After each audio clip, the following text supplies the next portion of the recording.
On the morning of October 13, 2017, a jogger in Charlotte, North Carolina, noticed something strange in a storm drain near the edge of a quiet suburban street. It was a smartphone, cracked, waterlogged, but still recording. The audio was chilling. Footsteps, a car door, a soft voice, then silence.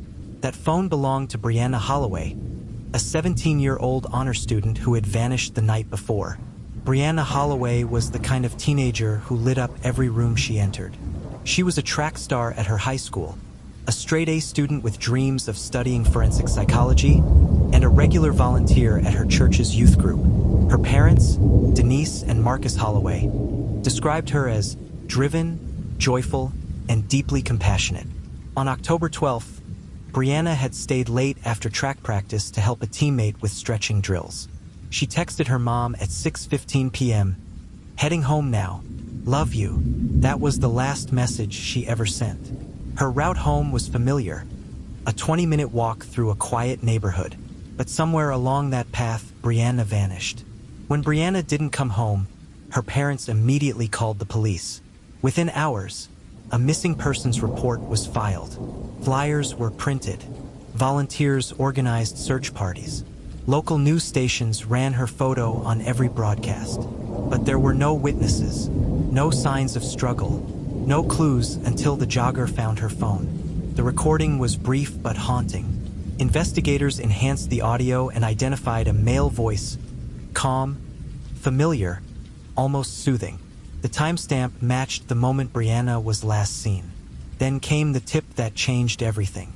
A woman who lived near Grace Fellowship Baptist Church reported seeing Brianna enter a car parked outside the church that evening. Surveillance footage confirmed it. Brianna had willingly entered the vehicle of Reverend Elijah Moore, a well-known pastor in the community. Reverend Moore was cooperative. He told police Brianna had asked for a ride home and that he dropped her off near her house. But inconsistencies in his timeline raised red flags. Investigators obtained a warrant and searched his home, a modest two-story house behind the church. In the basement, they found something disturbing. The room was soundproofed. Inside were dozens of journals, each filled with obsessive entries. Names, dates, and descriptions of young girls, many of whom had gone missing over the past 2 decades. The handwriting was erratic, the tone religiously fanatical. Moore denied everything. He claimed the journals belonged to his estranged daughter, Rachel, who had lived with him until 2 years earlier. He said she had suffered from severe mental illness and disappeared after a breakdown. Police tracked Rachel Moore to a nearby town. She was living under a false name, barely surviving. When confronted, she confessed. Rachel Moore admitted to luring Brianna into her father's car. She had been living in the basement, secretly, obsessively, and violently. She believed she was carrying out a divine mission to purify the sins of her father, whom she accused of past abuse.